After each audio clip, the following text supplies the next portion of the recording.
150 pesos for a beer. Arribas, really good spot, good crowd, all that good stuff.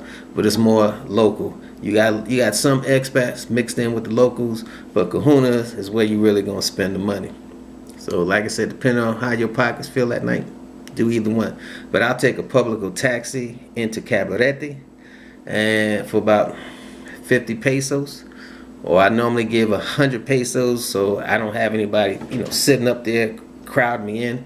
So I'd rather just spend 100 pesos, which is $2. Get down to Cabarete, and then I'll call my taxi guy to come pick me up. I give him 1,000 pesos. Sometimes it's a little less, but I just give him 1,000 pesos because if I'm with somebody, he'll drop them off. Don't charge me anything extra. Or if I need to make a stop, I'll make a stop. He'll wait for me. And I'll keep rolling. So I just give him 1,000 pesos. So transportation, I put in there at $60 or 3,000 pesos. Medical is staple. That's 2,850 pesos or $57.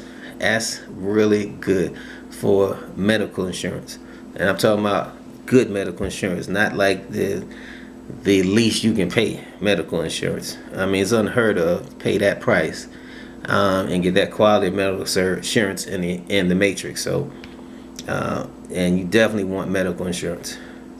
Condo fees, my HOA fee or maintenance fee, as some people call it, I pay 5,500 pesos, which is roughly about 113 US dollars. So 5,500 pesos, roughly 112 US dollars. And that, and like I said, that's a staple bill. Can't get around it. For me, it's worth it. For me, it's worth it. And then I like to throw in $100 on my miscellaneous. That's just money that shit happens, whatever, things come up, or you brought something you forgot. Just shit happens, honestly. So I would say, and I could add all this up and tell you the figure, but like I said, some things are a little less, some a little more. So I figure you would spend, or I spent this month particularly, I only spent $748 US dollars. And like I said, that depends roughly if did I spend less than the $100 miscellaneous I threw in there. I definitely don't spend more because I know where my money goes. So, and like I said, food costs. So I would say budget yourself anywhere between 38,000 pesos to 36,000 pesos, or between $760 to $730. That'll give you a nice buffer, and that includes $100 miscellaneous. So now you know my cost of living for the month of February in Dominican Republic. And like I said, that's based off everything. Now, like I said, depending on how you like living, this doesn't include beer. Well, maybe in the miscellaneous, but it doesn't include, some people, like a beer every now and then, so they're not gonna have a big beer bill. But if you go out and you drinking at the bar every night, that miscellaneous you could blow up. Of course, you got to figure in what you want to spend on entertainment. My entertainment is not factored in here, not even included with the miscellaneous. Miscellaneous, like I said, is for shit that comes up or whatever. But like I said, that's a good price range. And like I said, depending on how much living, partying, drinking, whatever, that will take the bill up. Or if you want to do bare bones, it will even take the bill down. But I would figure, man, to really at least have a comfortable lifestyle in DR, the least that you want to be bringing in, at least to me, would be 2,000. Now, anything over that 2,000 is gravy. But me, I don't like budgeting. I'm bad at budgeting. So instead of me budgeting, I just said, let me figure out how to make some more money, because I don't do budgets. I really don't.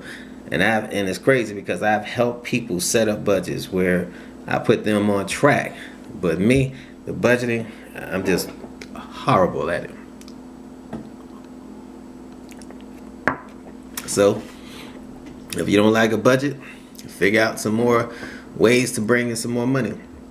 And I'm not talking about money that, comes in every now and then. What you need to set up, what you need to have structured, is residual income.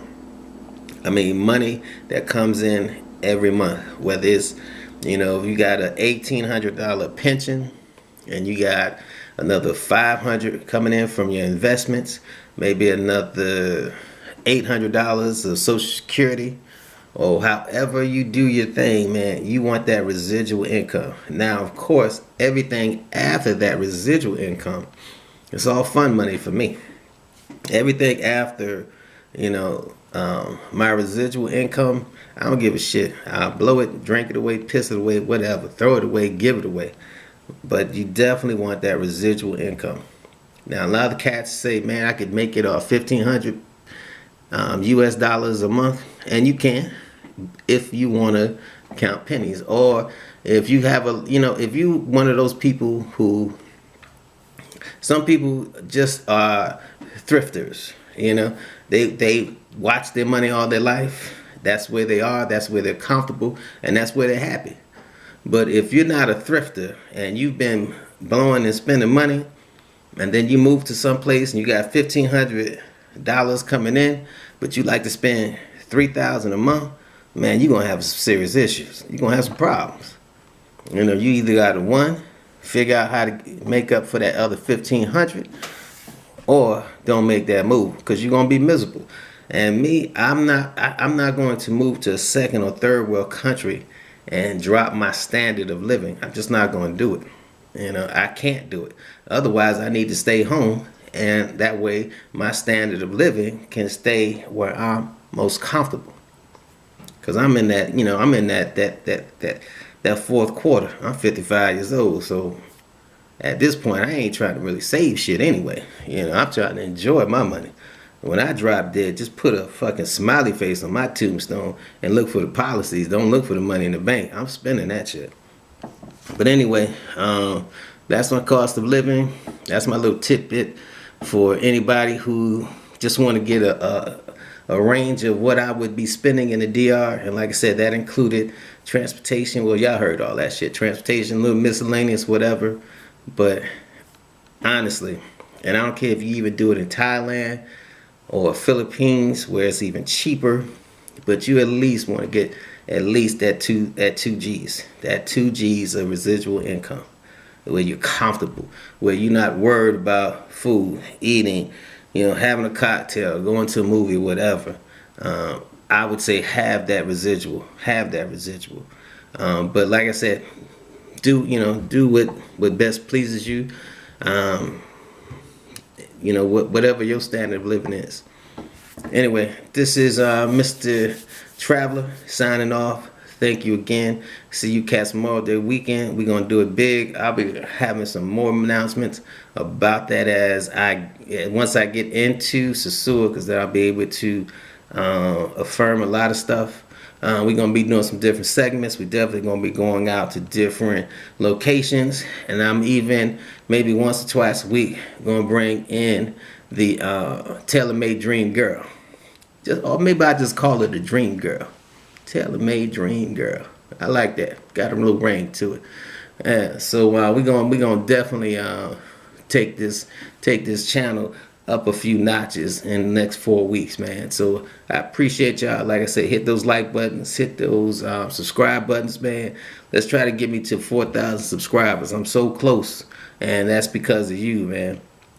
Like I said, I got